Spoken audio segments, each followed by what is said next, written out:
नमस्कार, मैं कौशल किशोर मिश्रा आप सभी का स्वागत करता हूँ आपके अपने यूट्यूब चैनल अभिज्ञान अकेडमी पर। दोस्तों, जैसा कि हम लोग एक शानदार प्रैक्टिस सीरीज कर रहे हैं जिसमें आज हमारा चौथा या पांचवा पार्ट हो रहा है। आइए ग्रामर के ज़बरदस्त पोर्शन को शुरू करते हैं सेक्शन सी के साथ। पहला सेंटेंस इस प्रकार देख रहे हैं आप कि choose the correct preposition to fill in the blank. पहला इसलिए बोल रहे हैं कि चौथे से यहाँ स्टार्ट होता है। कह रहा है कि no one can hinder him dot dot doing this. Option number A for, option number B from, option number C by, option number D of. चलिए आप लोग करिए, कौन सा इसमें सही होगा जल्दी बताएं। तो देखिए यहाँ पर क्या हो सकता है। यहाँ पर ये होगा चौथे का यहाँ पर ऑप्शन होगा बी। क्या होगा? B is the right answer. क्यों राइट होगा? क्योंकि हिंडर के साथ फ्रॉम आता है। This is a fix preposition. Preposition तीन प्रकार के होते हैं, हम आपको बता दें। पहले होते हैं कुछ सिंपल, फिर होते हैं डबल, और फिर होते हैं फिक्स प्रीपोजिशन। अलग अलग कैटेगरी के होते हैं, तो हम ये नहीं जानेंगे। सिंपल का मतलब ऑन, अपॉन, इनटू, ओवर।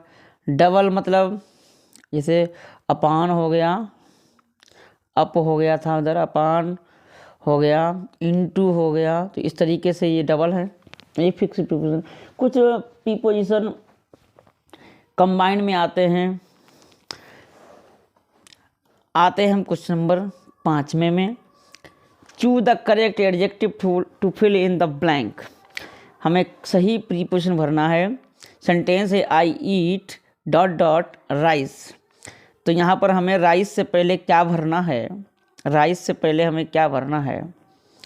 तो यहाँ पर ऑप्शन है सम, बी मैनी, सी है मच, और चौथा है ऑल।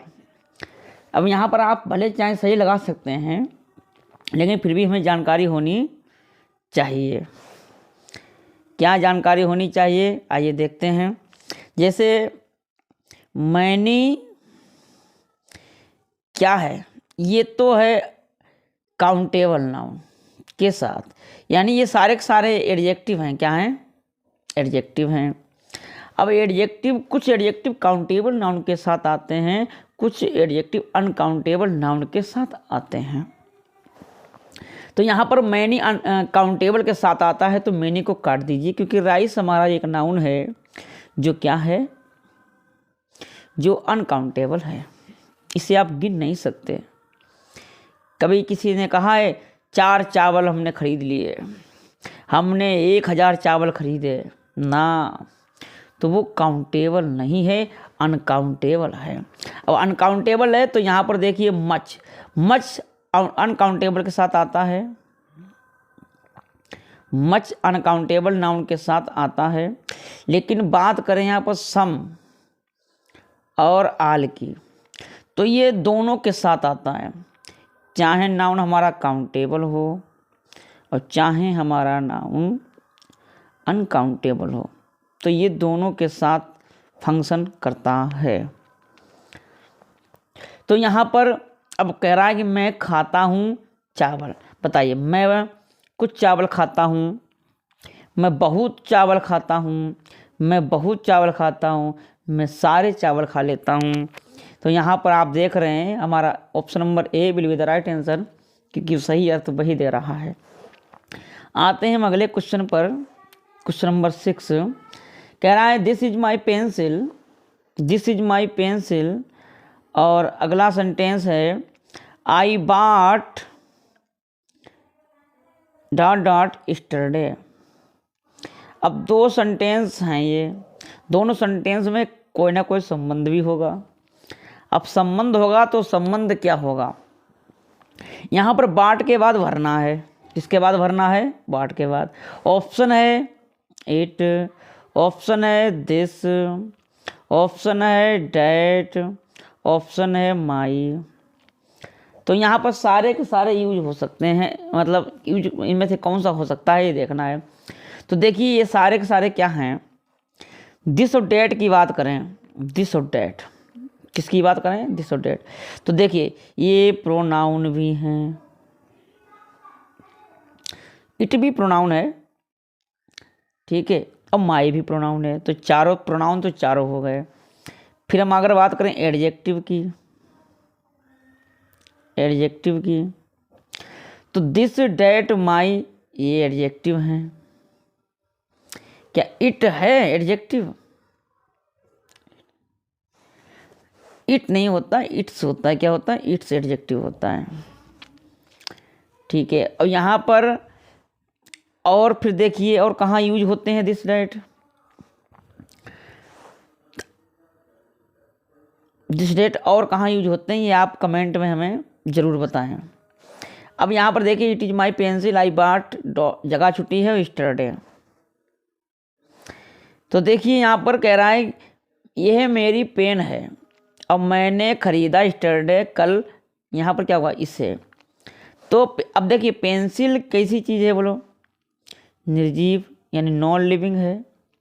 तो नॉन लिविंग के लिए किसका प्रयोग करते हैं, इट का प्रयोग करते हैं। और डेट का प्रयोग कहाँ करते हैं, डेट का प्रयोग कहाँ करते हैं, तो डेट का प्रयोग आपको पता है कंजक्शन के रूप में भी यूज करते हैं। और प्रोनाउन में अगर बात करें रिलेटिव प्रोनाउन में, तो ये सजीव प्राणी और निर्जीव दोनों के लिए यूज किया जाता है। किसके लिए यूज किया जाता है, दोनों के लिए यूज किया जाता है। तो आते हैं प्रश्न नंबर 7 पर। कह रहा है you the correct form of the verb to fill in the blank. Verb हमें भरनी है सही। अब यहाँ पर आप देख रहे हैं कि यहाँ पर सेंटेंस है आई लर्न भरना है हमें, आगे है टू ड्राइव दीज डेज। तो यहाँ पर देखिए लर्न, अब ऑप्शन है learn, learns, I am learning, बाज लर्न। तो देखिए आई के साथ लर्न्स नहीं आ सकता, काटो इसे, पहले आप हटाना सीखो, ठीक है। तो ऑप्शन नंबर बी हमारा कट। बाज लर्नड हो सकता है,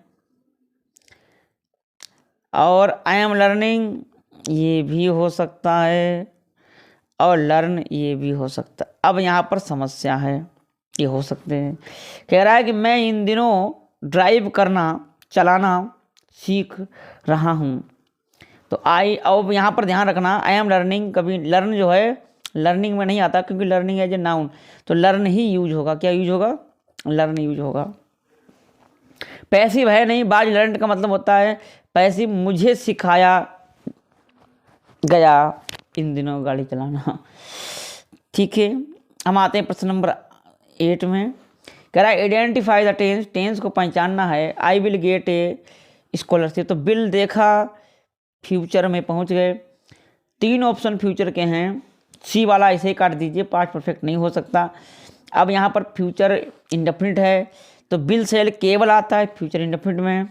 परफेक्ट में होना चाहिए साथ में हैव, क्योंकि परफेक्ट का नाम आना चाहिए, तो हैव हैड में से कोई होना चाहिए।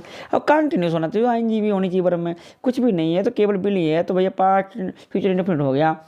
Option number A is the right answer. आते हैं option number 9, complete the spelling of the following words. निम्नलिखित शब्दों की स्पेलिंग आपको भरनी है। तो पहले meaning is very simple, E S I O N, तो यहाँ पर टी भरा जाएगा, यहाँ पर यू भरा जाएगा। देखो याद रखो हमेशा हमेशा क्यू के बाद यू आता है, ध्यान रखना है पहली बात।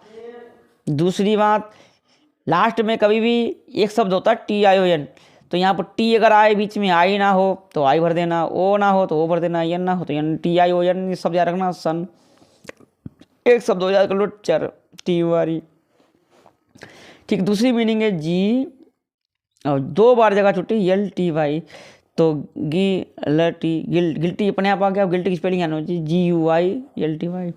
Okay, option number B is the correct answer. तो आते हैं हम प्रश्न नंबर संख्या 10 पर। Change the following into passive voice. Passive voice बनाना है। पैसिव बनाने के 4 नियम होते हैं, लेकिन ये बात सेंटेंस इंट्रोगेटिव में, तो इंट्रोगेटिव में सबसे पहले सही क्रिया आ जाती है किस टेंस का वाक्य, क्योंकि टेंस हमको पता है। Do you hate me present indefinite tense है, तो प्रेजेंट इंडेफिनिट टेंस में एम का प्रयोग करते हैं। किसका प्रयोग करते हैं? एम का प्रयोग करते हैं। और मी का हो जाता है सब्जेक्ट में आई।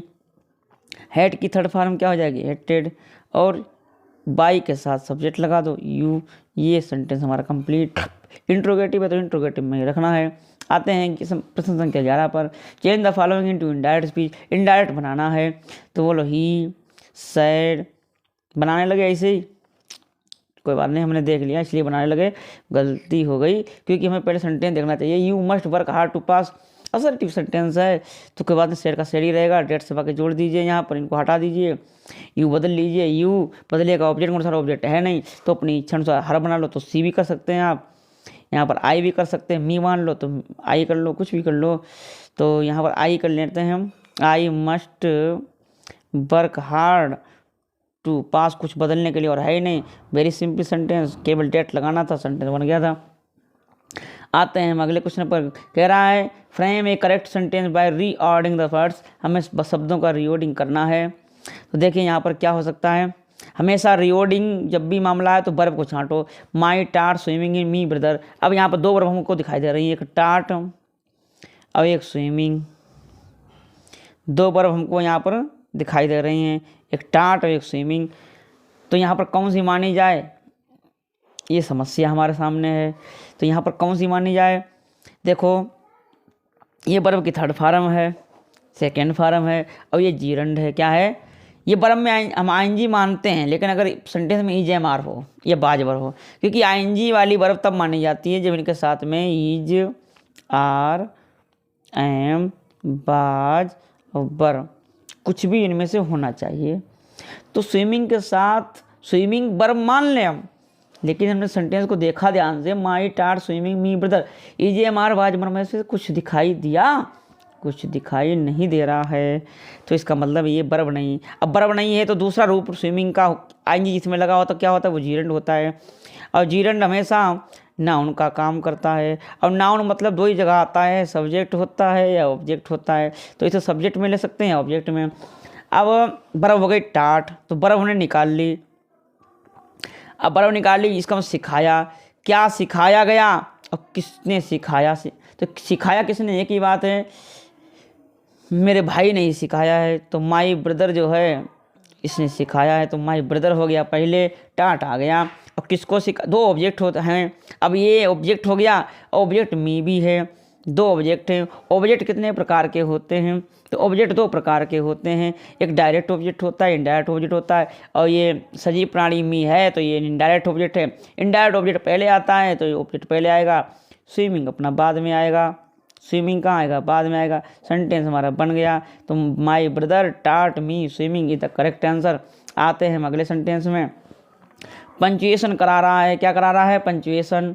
तो पंचुएशन करा रहा है, तो ठीक है, हम पहला सेंटेंस पहला अक्षर बड़ा बनाएंगे, सेड का सेड लिखेंगे, कामा इन्वर्टेड कामा लगाएंगे, आई बड़ा कर देंगे। कांट को ऐसे लिखना है, कांट को ऐसे लगाना है, ठीक है।